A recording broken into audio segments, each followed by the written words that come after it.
Right, so I really want to try this for a while. We have some human NPCs in the game, whether they invade us or we invade them. And there are a few of them that are just hostile whenever we enter the area. Also, there are some non-hostile individuals as well, but we're not talking about them. So I decided to cosplay as them and try to beat Elden Ring with their equipments. To make this run more organized, I made some rules. Number 1. I have to use the same outfit, weapons, and spells from a specific NPCs to fight bosses. Or at least try to copy their loadouts because some of them cannot be acquired until you start the New Game Plus. This will include invader NPCs, NPCs that we invaded like in Volcano Manor quests, and regular hostile NPCs like Moonground for example. Number 2, I can use specific NPCs loadout before or after beating them. But I have to beat that specific NPCs at the end of the day. Number 3, one NPC loadouts can only be used for one main boss. For example, if I become Ensha to beat Godfrey, I cannot use him anymore to beat the next boss. Also, main bosses here include remembrance bosses and some exception that I'll explain later on. Last one, same equipments can be used for side bosses or grinding. Basically, I can use everything for grinding purposes and for side bosses as well. I carefully made the route for this playthrough and I've tried my best to get everything right, so I can use the right NPCs for each bosses. Before we start, make sure to subscribe and follow my Twitter if you enjoy content like this. Alright, let's get into it, shall we? Starting off with picking Wretch as my class because you probably know my stats are gonna be very messy in this run, so I need a blank canvas for starter. One problem I have since I play Elden Ring, I'm really bad at PvP. I never win any duels in my entire life outside from Invasion, so I have to grind some runes and invest it in Arcane. There will be a lot of grinding in the game, that's why I need Arcane at least on minimum requirement. The first NPC I fight is Nerijas, and I'm glad he was my first because Yura came to the rescue. After that, I got Reduvia, but I won't use it for boss yet. But it's a handy weapon and I can go for other NPCs with it. I went to Smoldering Church in Caelid because Anastasia was there and I want to test this weapon. It went really well even though the range is quite short, but it's still a good weapon.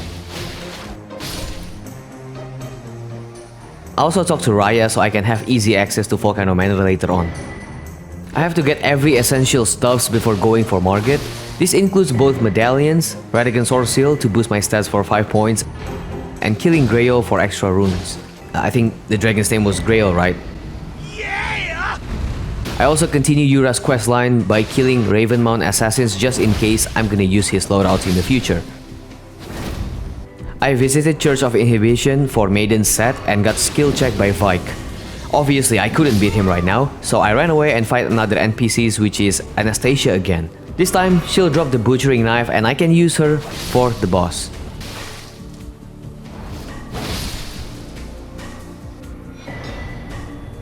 So we're ready for Margit. I use Anastasia's loadout, which are the Maiden set as the armor and Butchering Knife as the weapon. For some reason I don't like this weapon. It feels heavy and it doesn't have high damage. Well, that's actually because I haven't upgraded the weapon at all, but the outlook of this weapon looks intimidating, so it kinda contradicts with everything. I think I died twice because I need to adapt with the moveset. Margit is just Margit. His opening is very visible. I thought I could be a little greedy at start, but apparently this weapon is slow and jump attack deals the most damage out of the others. So I cannot be too greedy. The fight took a moment, but I eventually beat him. I think upgrading weapon isn't necessary for early boss.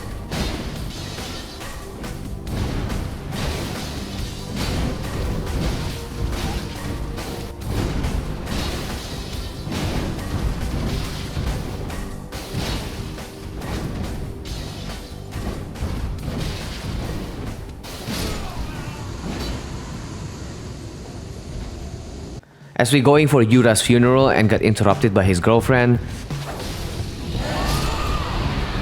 Yeah, apparently this isn't my time to fight her yet. I asked Melina to teleport me to Roundtable Hold so I can buy a decent armor set, just so I can survive a bit longer in the wilderness. Bell bearing is necessary in this playthrough because I'm gonna need a lot of smithing stones to upgrade different weapons. After joining the Volcano Manor, I did their first mission, which is killing Alt Knight Isvan. I know most of the loadout I use are from the invaders NPCs, but I'm also allowed to use the one that we invaded as well. In this case, I'm taking down Isvan. Not the easiest fight since he killed me multiple times, but I still beat him at the end. Enemies with high poise always the problem for me. Because Isvan only drops his armor, I need to get his weapon. His weapons only drop from a specific enemy called Caden Sellsword. Luckily, this enemy is very common in Limgrave and I can just farm it from Stormhill Shack. I think this is the importance of Arcane, and by spending a couple of minutes, I finally got one. Almost forgot, but Isvan also used an Ash of War called Gravitas. So I need to kill that guy, this guy over here. Is it called like Lesser God or something?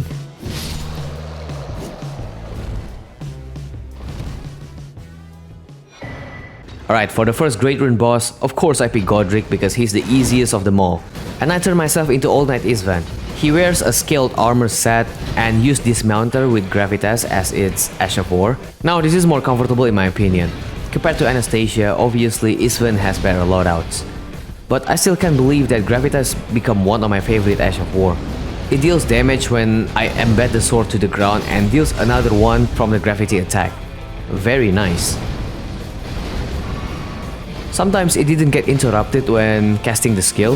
I think it was referring to hyper armor or something, but I don't understand those kind of things. Please let me know in the comments, guys.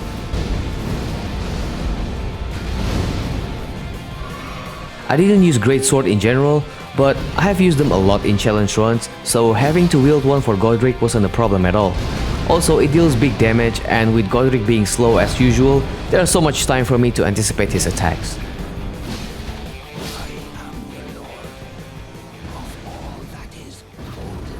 I traveled to Weeping Peninsula and visit the Crumbling Castle Morn. Actually, it doesn't have crumbling on its name, but I say the crumbling because it's just...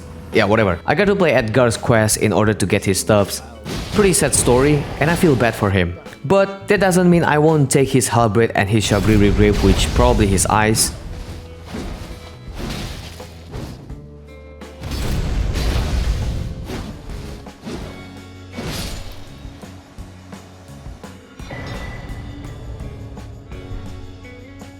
Edgar wears Banished Knight set without the helmet, so I thought it's very convenient that I can farm those stuffs in Stormvale Castle. After getting those items, I just realized apparently he wears a slightly different armor from the regular Banished Knight set. There are two versions, the altered and the unaltered version of it. Edgar wears the unaltered version, which can only be acquired in late game locations. But because I didn't know and they're basically the same armor, so I think that's fine. I'll wear the altered version. Since I beat Godric already, it's time to do my usual ritual, which is making my way to Mogwin Palace. This method from Vare is the most effective way to reach that location. And also by doing so, I can fight Magnus the Beast Claw as well. At this point, I'm just using Dismounter when fighting NPCs because the Gravitas really helps me a lot. Magnus might be aggressive, but that's fine. Gravitas will handle that. After beating Magnus, it's time to make a comeback for Vike. Got everything I need, and now I can continue with my journey.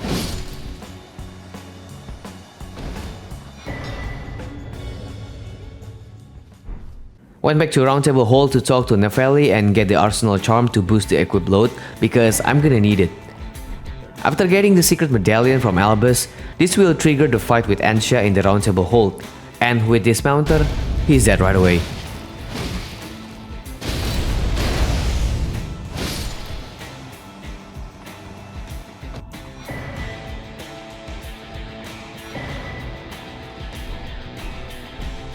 So, I'm going for Renala now. But before that, I got the 2-figure heirloom to increase fate by 5 points. I'm not gonna use it now, but I know I'm gonna need it later. So in the whole game, you can fight Anastasia 3 times in total. That means I can use her 3 times against different bosses. That's why I use her again for Red Wolf. It's gonna be a little different from Margit since I already upgraded the butchering knife, so it will deal far more damage than before. I still feel very vulnerable despite having higher level now, because I know I'm very weak at dodging Red Wolf's attack. I think I use more flash than I need in this fight, but I still beat him at the end.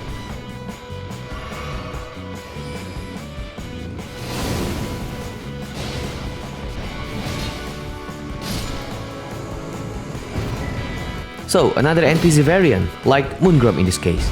They're not invading us or we invaded them, but they already exist on that location and just straight up hostile whenever we enter the area. I'm also allowed to use his loadouts for main bosses, which I'm going to.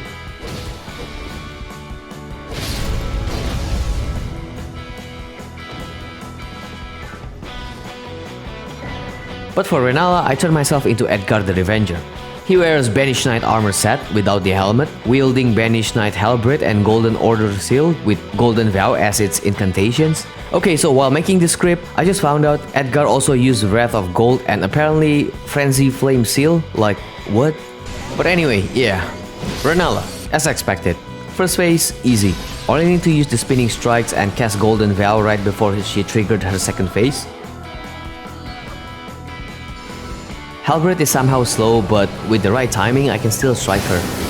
I like when Renala got staggered, and I can land a couple more hits when that happened. Thanks to Banished Knight armor, it really protects me even from magic, and also prevent me to get staggered from a single hit. Surprisingly, her summon weren't as annoying as usual. I don't know why, but she barely summoned anything the entire fight. It's probably because the RNG problem, but I don't know. Anyway, yeah, I beat her.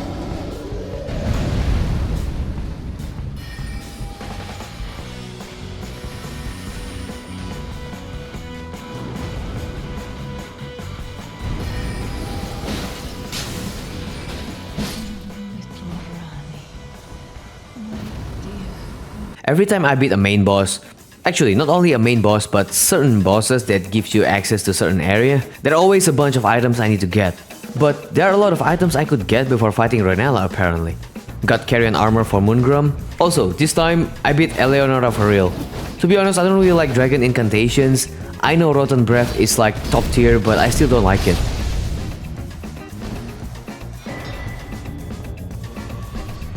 The one that I like is like a simple weapon like Ansper Rapier.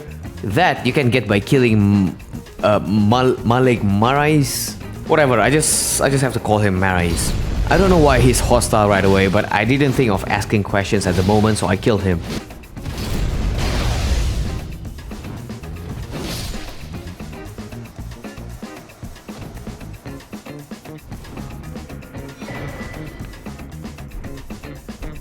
After that, I also want to complete Ansha's loadout, so I got Rock Sling and the Meteorite Staff from Kaelin.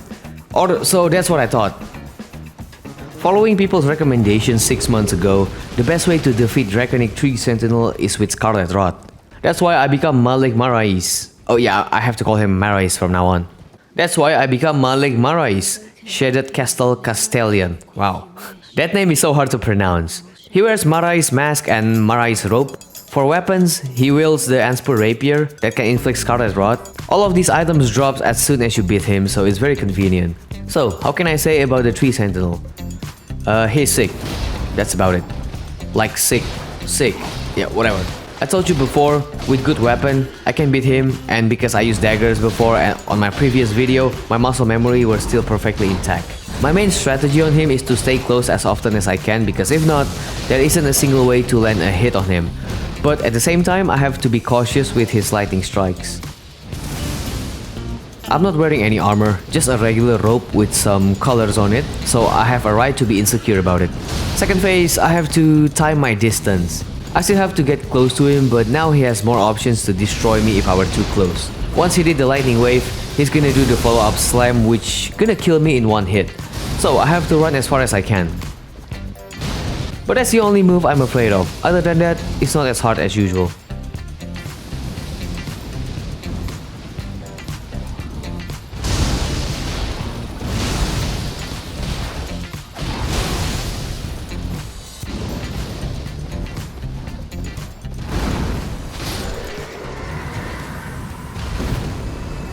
So it has been really fun, and I just want to go straight for Godfrey since I already got Ansha's arsenal. Or that's what I thought. He wears Royal Remain set with unique ability that can restore a bit of HP over time. For melee weapons, he used the Clinging Bone and Meteorite Staff with Rock Sling as a spell. So I thought I got everything and jumped straight to Godfrey right away. Apparently, I missed one spell, which is Collapsing Stars. I never see him use that spells, but Wiki said so. This is the second time I missed one of the equipments, but that's okay. This is still enough to beat Godfrey, I think. I'll let you guys know that I'm not a fan of phase weapons. That's why I picked Anxious to fight Godfrey.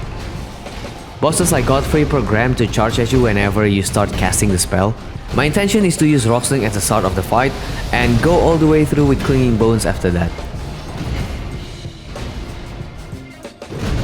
I get hit a lot because I wasn't being careful at all, and sometimes I miss the window because of the moveset. I still try to cast Rock Sling whenever I get a chance. If I can hit him 3 times with Rock Sling, it will break his stance and I can repose. Also, Clinging Bone has lifesteal as its ability, but I only use it once at the beginning of the fight.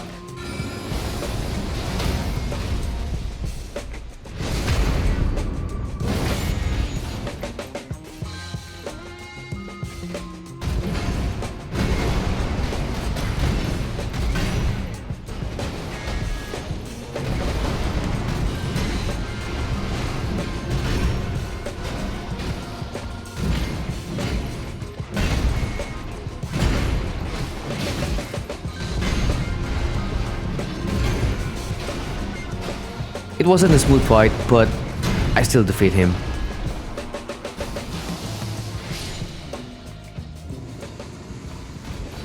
Next main boss is gonna be Morgoth, and we need to prepare a lot of things.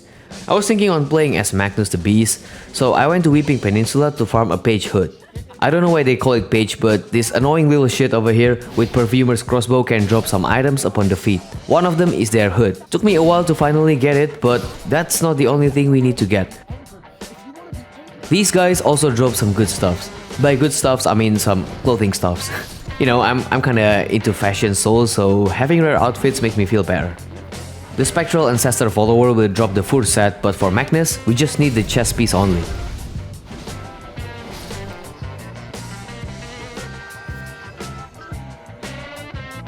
Okay, apparently Magnus used Bestial's incantations a lot, and to get his spells I have to get 8 death roots in total. Some of the locations are still locked until I beat Morgoth, so using him to fight Morgoth is impossible. But I still have other alternatives for that. Mad Tongue Alberic. I forgot I could fight him in Roundtable Hold, and with Dismounter, he's no match against me.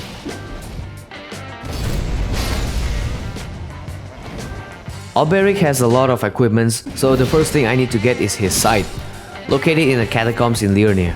The location is so annoying and a bit confusing, but after I took some time to look it up on YouTube, I got it. Alberic uses 3 sorceries and using a Staff of Guilty. That staff, I need to farm those from Thorn Sorceress in Mountain Gelmir.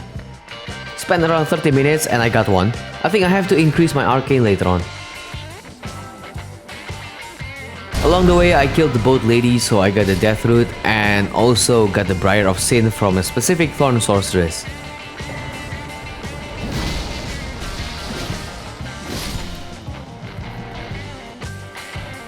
There are 2 more spells I have to get in order to fully copy Alberic's loadout, Glintstone Ice Rack and Freezing Mist. Both of them can be bought from Selphis, and to reach Selphis I have to beat Loretta. I thought it was a dead end and I cannot use anyone to progress, but I forgot I still have one more Anastasia. I know I haven't fight the 3rd Anastasia, but that's okay, I already got her outfit and weapons, so yeah, I'll fight her later, maybe. On the 3rd encounter, she uses Prayerful Strike as her Ash of War, so I'm getting that one as well. And yeah, I'm ready to fight Loretta. Loretta technically isn't the main boss at all, but she's required to unlock a certain area. I decided to put her as the main boss list. So I didn't know this, but apparently Prayerful Strike can stagger her and also deals a massive damage. It's still slow as ever, but dealing that much damage is a good banter. I don't think my level was that high and I didn't even invest my stats in Dex, but at the end of the day, I take all the benefits I can get, and therefore Loretta is now defeated.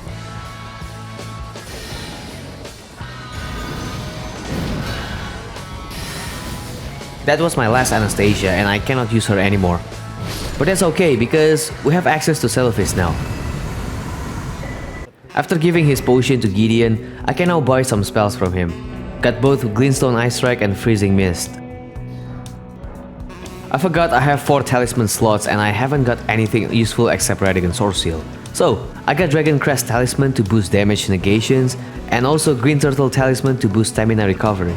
There are some other talismans I got in the future, so I can replace one with another depending on the weapons I currently use. Alberic uses sorceries a lot, and I almost forgot to get Radigan's icon to increase casting speed. This will be useful especially for Briar of Sin. Okay, Morgoth. We reached 50% progression, I think. I don't know if specifically 50%, but here we are. If you guys didn't know, I really hate using spells and melee weapons at the same time. My brain cannot handle such multitasking stuff.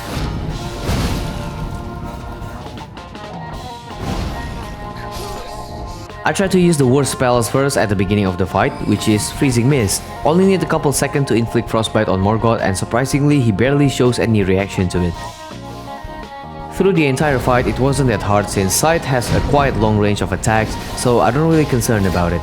I got unlucky on my first encounter, but oh well, that means I can try some other way to implement those spells. So after I effectively use the Freezing Mist, I can calmly cast the Glintstone Ice Strike from distance. If Morgoth becomes too close to me, I'll use the Spinning Slash even though it didn't do much damage. I reached the second phase and I think this situation is more suitable for me to use Briar of Sin, just for counterattack. I just have to successfully cast the spell and the rest of the fight will be solely using the Scythe, just to be safe. Took me a while to safely cast Briar of Sin, but apparently Morgoth is willing to get hit by that.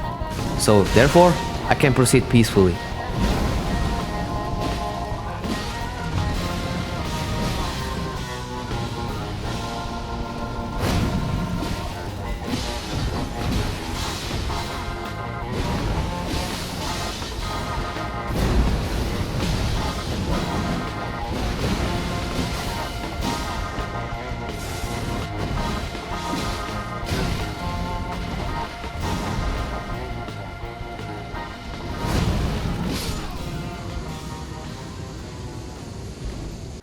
After I beat Morgoth, now I can get more good stuffs from the mountain. But I think it's better to get a couple items before continuing the playthrough.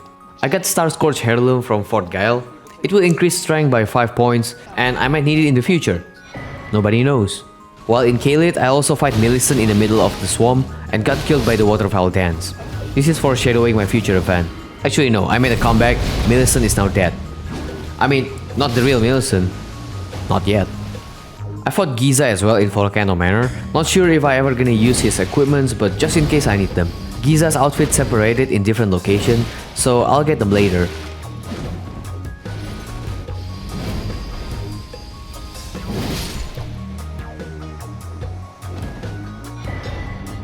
Now I want to progress even further on the mountaintops of the giants. A small upgrade for my current weapons with the new Smithing Stone Bell Bearing. I fought Vyke as an invader a while ago, but in order to get his full armor set, I have to fight the boss version of him. The Roundtable Knight Vyke has a completely different moveset from the Festering one. But with Dismounter, he still cannot do shit to me. Vyke uses Dragon Cult incantations this time, and I think he deals much more damage than before. He's one of my favorite NPCs and that's why I love this fight so much.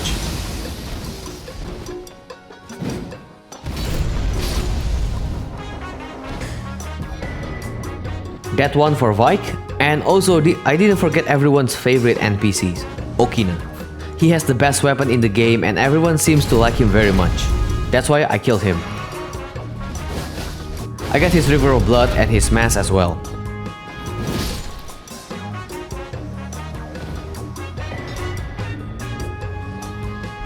To complete Okina's loadout, I have to travel back to Freezing Lake to enter the Spirit Collar Cave, where a bunch of creepy snails lurking. His full samurai set is at the end of the cave before the boss. The one other thing that is quite annoying to get is the dagger, Wakizashi. The only dagger that can power stance with katanas. Located inside Gallo Cave in Caelid, and if you've ever been there before, you know how frustrating it is. It is like a maze and the dagger is in one of the jail cells.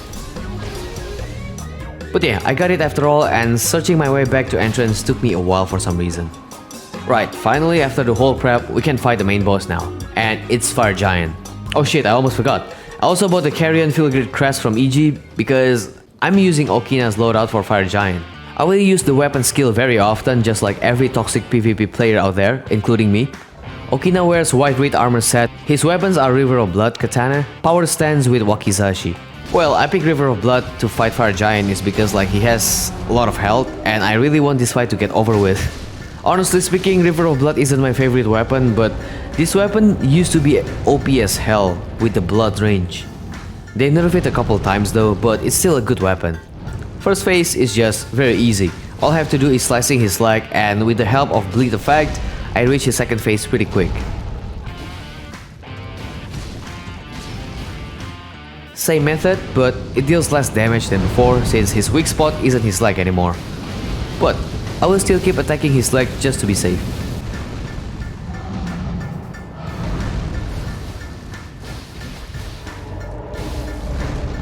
Dodge his fireballs, dodge his fire blast, dodge his ground slam. I got hit several times, that was unexpected, and I was lucky enough to be alive, thanks to Dragon Crest Talisman. After a few moments, Fire Giant is now dead.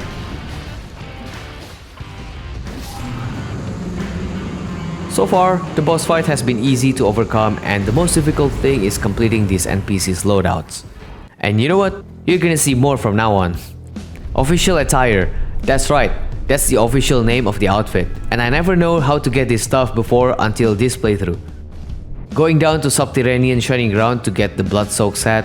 Now, I have the complete set for Giza. Alright, this is getting too long. So from now on, I'll summarize everything. Starting from now. Let's go. 1, 2, 3. I beat Tibia Mariner, get the Death Root. I beat Riley the Idol from Volcano Manor Quest. I also beat Juno Hoslo from Volcano Manor Quest as well. And last thing, I killed the Night Cavalry to get the Bloodhound Stab. Whew, okay, how many seconds was that? Less than 30 I suspect. You might not expecting this, but I'm going for Commander Niall now. That's right, your boy is growing some balls after the last video, and I'm about to snatch that prothesis from that old man. I'm playing as Inquisitor Giza. He wears full blood-soaked set with Giza's will as his weapons. That's it. Alright, Commander Niall wasn't going well as I expected. I would say taking down Banished Knights is the most frustrating thing to do in this fight. I tried using the weapon skills because I thought it would be much easier to stagger them, but I was wrong. Jump attack did it better. But it still requires me to slowly approach them. After a couple tries, I finally be able to take them down with a bunch of flash left.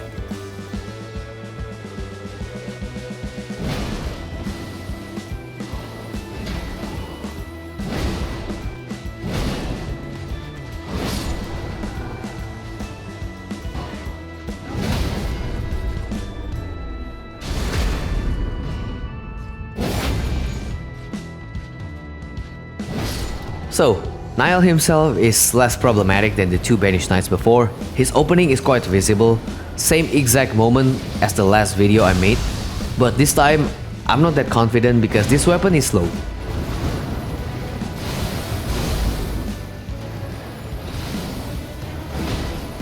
I can cast a skill when he is down and it will bleed him, so at least half of his HP has been depleted, which is very nice.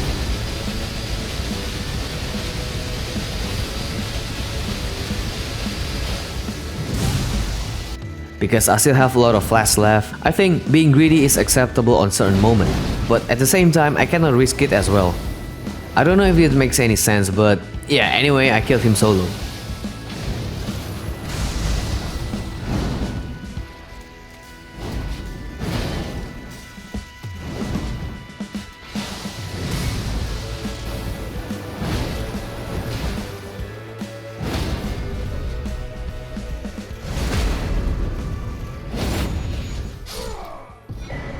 With that, I got the second medallion and have access to Consecrated Snowfield. I also got the Sanguine Noble set by killing this NPC wielding dual Reduvia. But thanks to him, I now have Neriju's complete set.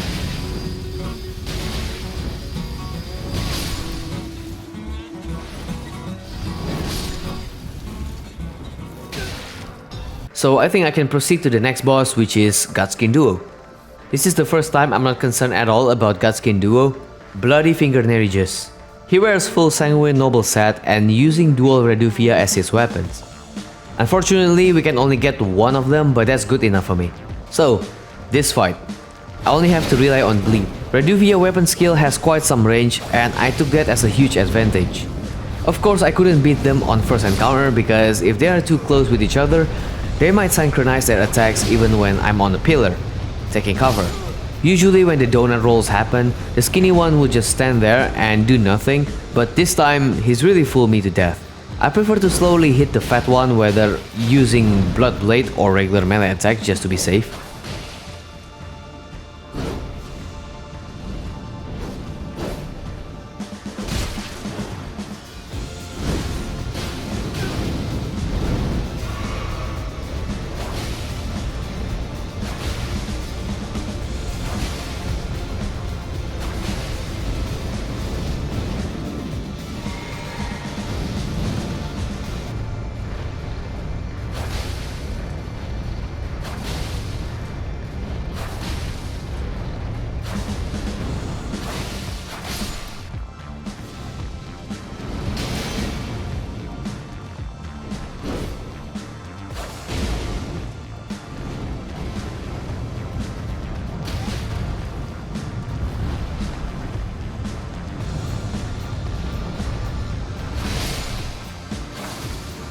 After a couple tries, Gutskin Duo finally defeated and it only took me 30 minutes.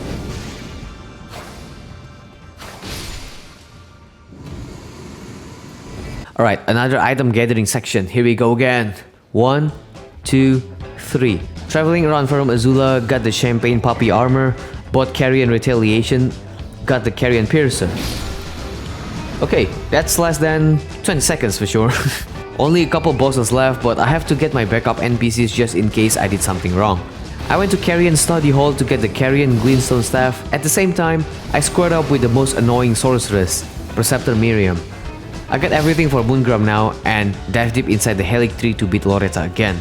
I'm playing as Carrion Knight Moongram, just to show Loretta who's the superior knight in the family. Moongram wears Carrion Knight armor set, he wields Carrion Knight sword, and a Carrion Knight shield, infused with Carrion Retaliation. He also has Carrion Glintstone Staff with Carrion Piercers as a spell. Holy shit, that's a lot of Carrion in one sentence. So, second time fighting Loretta, but with different loadout this time. Because I suck at parrying in general, I make use of Carrion Retaliation by parrying every incoming magic at early fight. The damage from it is pretty decent honestly, but I prefer using Carrion Piercer, because it's easier to use and it can reach from certain range. She doesn't really change her moveset outside the new Loretta Slash and Loretta Mastery, so it makes the fight a lot easier. Carrion Grandeur can stagger her and cancel her attack, but casting it took a bit of time, so I didn't use it that often. Regular sword attacks can kill her easily. I like to add variety to my combat set, so whenever I get a chance, I'll use either Carrion Piercer or Carrion Grandeur. I did once, but I beat her afterwards. The fight wasn't hard at all.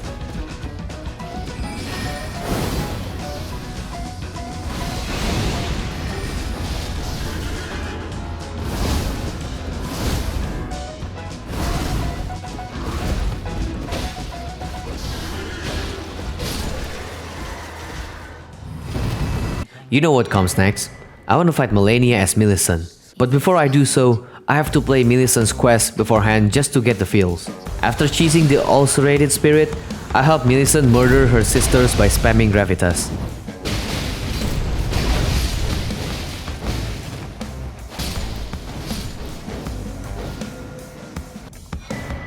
Rotten Wing Sword Insignia. Boost damage for chain attacks. It's a better version from the regular Wing Sword Talisman. A small gift before parting ways with Millicent. I also got Millicent's outfit besides the boss room. Millicent uses a unique Shamshir with Waterfowl Dance as its skill, but we can only get the regular Shamshir in Limgrave, but that's okay though. Millicent wears a full set of Traveler's outfit and wielded Shamshir as her weapon. We don't have that unique Waterfowl Dance, so I'm just gonna use the regular Spinning Slash. So, Malenia. Last time I fought her, took me 5 days, but not this time.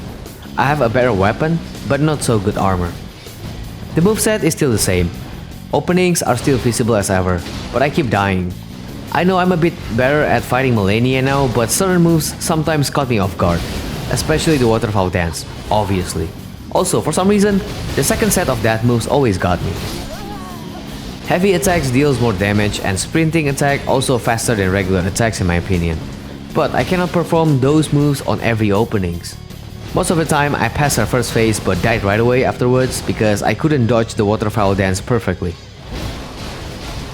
Apparently the only solution for this is by practicing. The reason I got hit a lot is because my timing was always off after her first set. So I have to better my timing.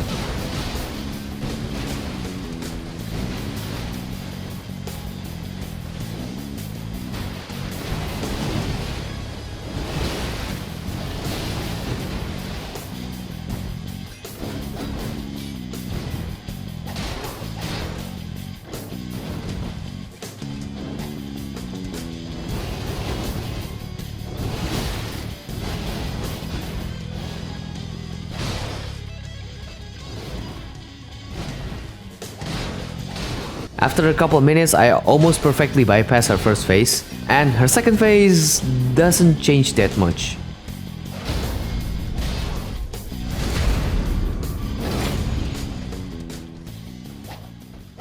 She has a couple new moves, but most of them can be dodged by running away, and now her openings is more visible when she does this exploding rod from the ground.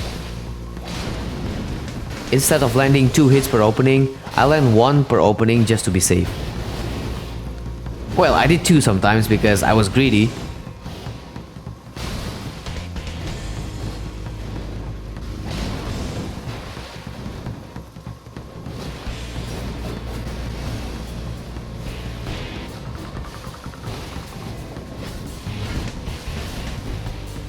And after a couple minutes, for the second time ever, I beat Melania solo. Let's go!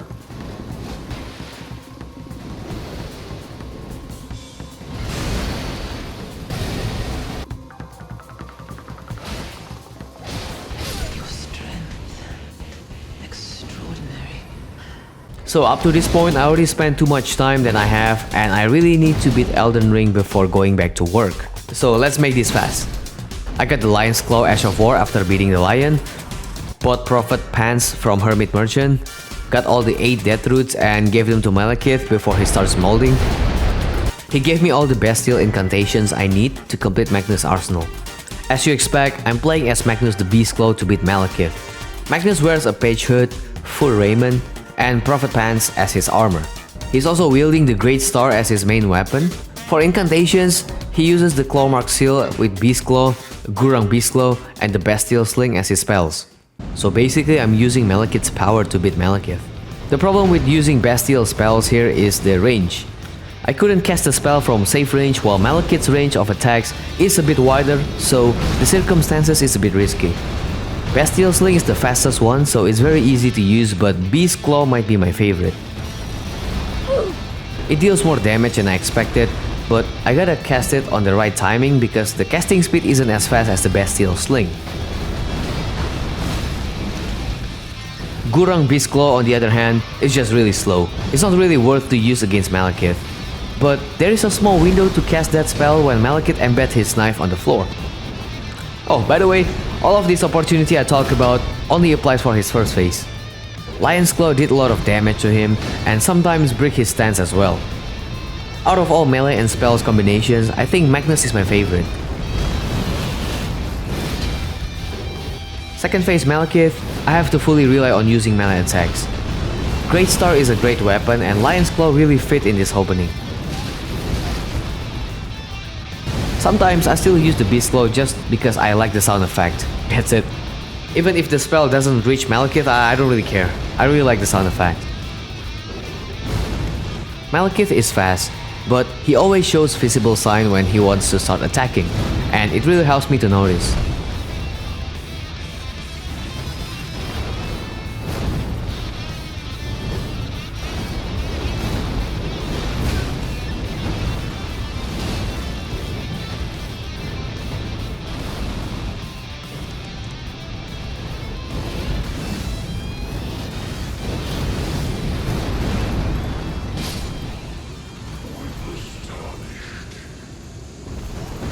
We're almost there, and we're facing the most difficult boss of the entire game, Sir Gideon Ofnir. Yes, I'm gonna fight this cheating bastard as Juno Hoslow.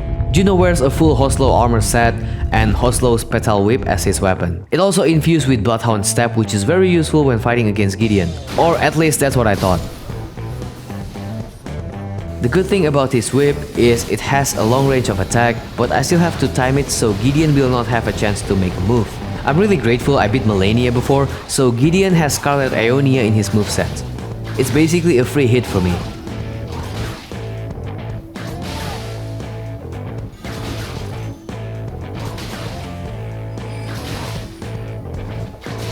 Took me a couple tries, but I beat Gideon at the end.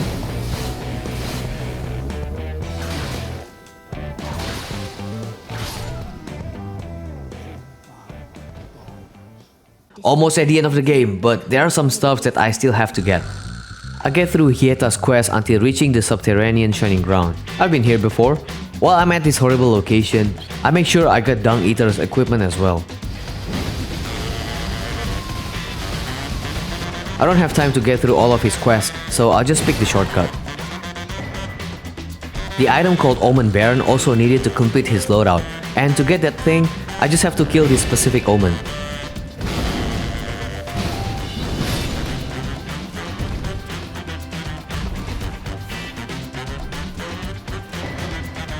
In order to continue Hieta's questline, I have to kill the beta Moke. That also means I have to use one more NPC to beat him, and I'm using Dung Eater. Because his armor and weapons are too heavy, I got Wing Crystal Tear to lighten my equip load for 3 minutes I guess. So, Dung Eater wears the Omen set, wielding his signature weapon, Sword of Milos, and also an Omen Baron for utility purposes. Well, this is only the weaker version of Moke, and I'm not planning to fight the big boy Moke. If you're wondering why, I'll let you know at the end of the video, so stay tuned. Anyway, yeah, Moke fight is pretty easy. I just have to stay as far as I can when I want to use the Omen Baron. Sword of Milos does decent damage in general, but using its skill takes a moment. I only use it once though. Apparently the battle lasts longer than 3 minutes, so the crystal tear effects has been wore off and I gotta deal with the fat roll. But that's fine, I still beat him.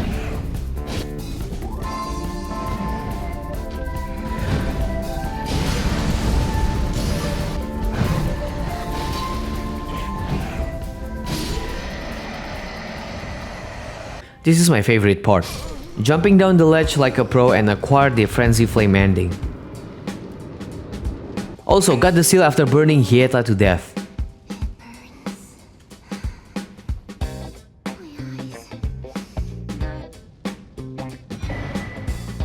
I went back to Kaylee to buy some of the dragon incantations for Eleonora because I'm going to use her for Godfrey.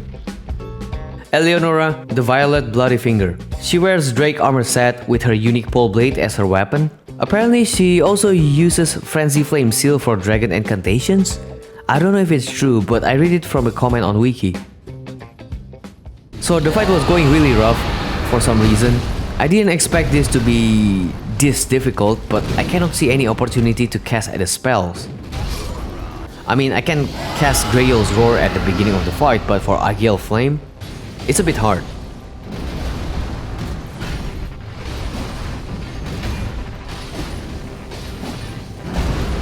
They take some time to cast and the duration of the spell itself also very long in my opinion. They don't suit Godfrey at all, and maybe because I don't like the dragon incantations to begin with. But I do find a small window. When Godfrey did the ground rupture, that's when I need to strike. Sometimes I feel a bit off and I still got hit, but other times it was a success. The pole blade on the other hand is very nice. I love this weapon a lot, but I kinda don't like the weapon skill. I think the chain slash is unnecessary, so I only use it once and the rest I just attack him normally. Second phase, Godfrey becomes more aggressive and there is no way I can cast the spell. So I just attack him with the pole blade whenever he shows any openings. The fight was surprisingly long since I barely inflict any bleed on him. I think every openings only allowed me to land 1 or 2 hits on him, because more than that, he'll crush me. Other bosses might have one move to dodge or maybe back out a little bit if he land too many attacks, but Godfrey doesn't do that. He's a real chat that never backs down. But even for a real chat, he must go down no matter what.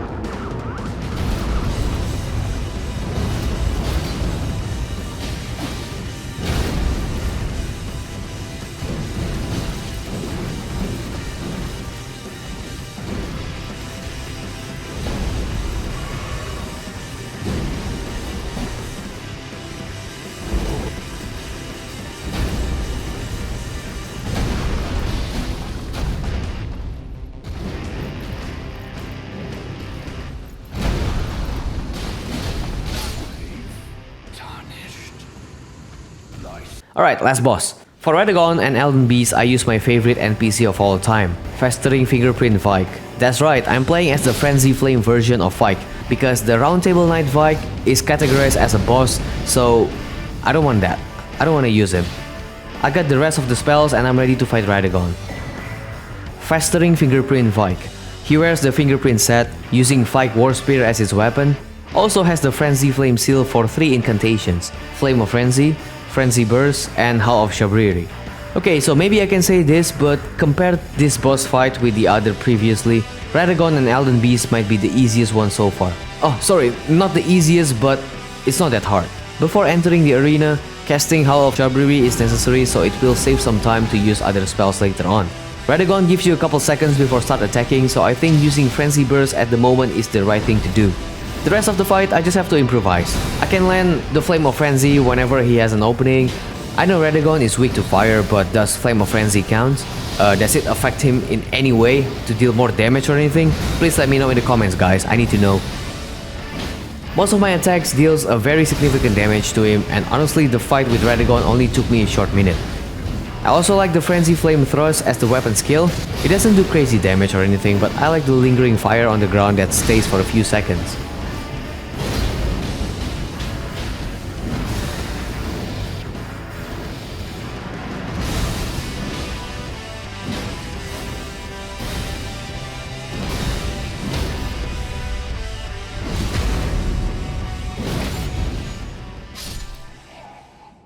Elden Beast is the same.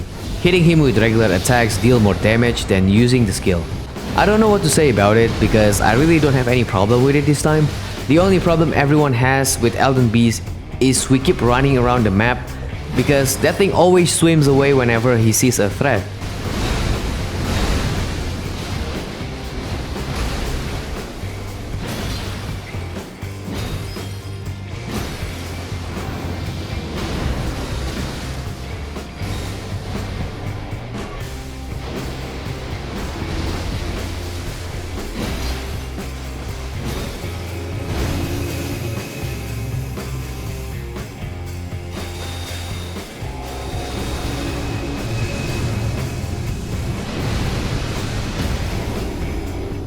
But anyway, I beat Elden Beast and the playthrough is now finished.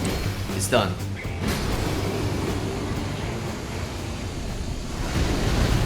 In conclusion, I think the time I've spent in total are all wasted on looking for items and equipments. The longest boss fight I had is only Millennia. Even that, it only took me around an hour. But regardless of that, I think this playthrough is really fun for me and I hope you guys having fun as well by watching this. Oh yeah, one more thing.